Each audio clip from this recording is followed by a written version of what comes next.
Hello, I'm Antonio Mora. This is the News and News.com Day in Brief on April 3rd at about 7:30 p.m.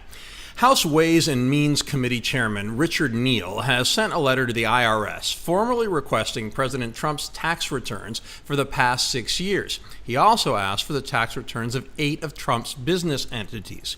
Neal insists it's part of the committee's oversight role. Republicans will almost certainly see it as a political escalation, and Trump will surely fight it, launching a long court battle.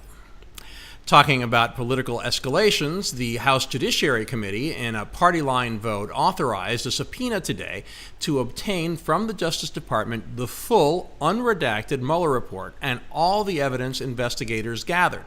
The committee's chairman, Jerry Nadler, argued that Congress needs to see the whole thing because the Mueller report, quote, probably isn't the total exoneration the president claims it to be. Congressman Mark Meadows accused Nadler of political theater, an attempt to make Republicans look like they are refusing to be transparent. There's little doubt Attorney General Barr will ignore the subpoena if it's issued. Barr is probably in his rights to deliver the report with redactions because a series of them are required by law. It's possible a compromise will be reached, but if not, it will almost also end up in federal court, and almost certainly end up in federal court, and House Democrats are not likely to prevail. After 2 more women accused Joe Biden of touching them inappropriately, the former vice president issued a 2-minute video where he acknowledged that times have changed and that he would adjust his behavior. He defended his actions as innocent, arguing that his displays of public affection are how he connects with people. A growing number of prominent women and men on both sides of the aisle are speaking out to defend him, including GOP Senators Collins and Graham. Clearly forgetting that people in glass houses shouldn't throw stones, President Trump mocked Biden at a GOP dinner on Tuesday night. He twice referred to Biden's alleged misbehavior, despite the fact that more than a dozen women have accused him of sexual misconduct. Homeland Security Secretary Kirstjen Nielsen convened an emergency conference call with members of Trump's cabinet on Tuesday night, where she said that the administration is treating the crisis at the southern border as a Cat 5 hurricane disaster. She claimed 900,000 people are crossing into the U.S., quote, without any legal right to stay, and that all options are being considered, including deploying the U.S. military. Nielsen also said Trump is still very serious about the possibility of closing the border, something Trump echoed at that GOP dinner. That's despite the fact that he had earlier seemed to soften his stance because it is opposed by most Republican leaders who fear shutting down trade with Mexico would be catastrophic economically for the U.S.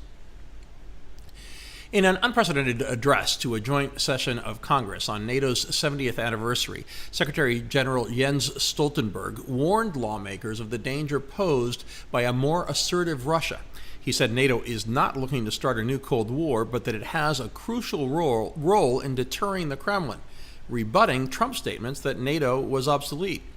However, he praised Trump for insisting NATO allies pay their fair share and meet the goal of spending at least 2% of their national economies on defense by 2024. NATO foreign ministers are meeting today and tomorrow in D.C. They are expected to increase attention on the security threats posed by China. Before the NATO meeting, Trump expressed frustration with Germany's contributions to NATO, but then said his father was, quote, born in a very wonderful place in Germany, so I have a great feeling for Germany. His father was born in the Bronx. So Trump claimed to know where Obama was born, but not his own father? A woman with 2 Chinese passports, 4 cell phones, a laptop, a hard drive, and a thumb drive with malware on it made her way past some layers of security at Trump's Mar-a-Lago club last weekend while Trump was in town. She's been charged with making false statements to a federal officer and entering restricted grounds.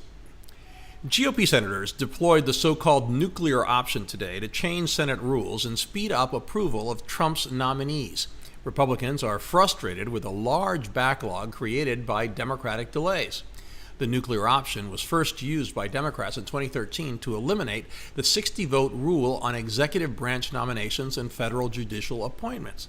It came back to haunt Democrats when Republicans took control of the White House and the Senate, extending the nuclear option to Supreme Court nominees. The Windy City has elected Lori Lightfoot as its first African-American woman mayor. The former prosecutor will also be the first openly gay leader of the city. She won a resounding victory, dealing a big blow to a Democratic political machine that has ruled Chicago City Hall for decades.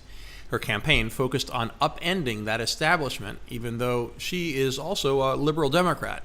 She will take over from Rahm Emanuel, who leaves her a city in crisis, heavily in debt, and with impoverished neighborhoods that have among the nation's highest murder rates.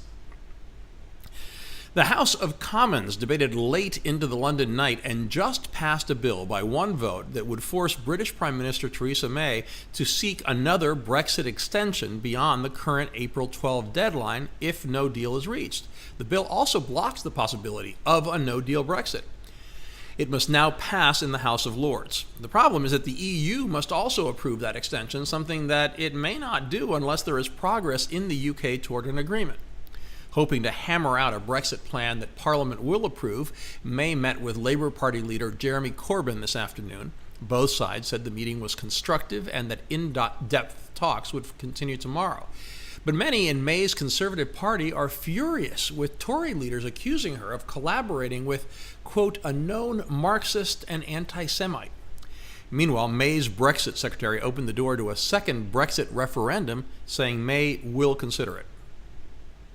Private job growth rose by 129,000 jobs in March. That's almost a third less than expected. That's the weakest growth in 18 months.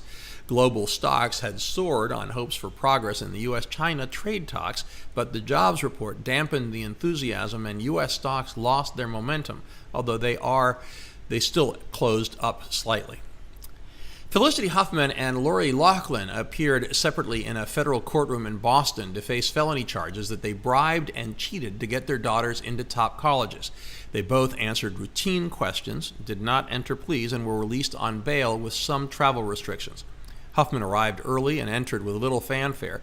Loughlin arrived smiling and was received by a full circus of chanting supporters and detractors. Mamma Mia! ABBA fans, and there are many millions out there, are probably dancing queens today because the group announced it will release a new song later this year.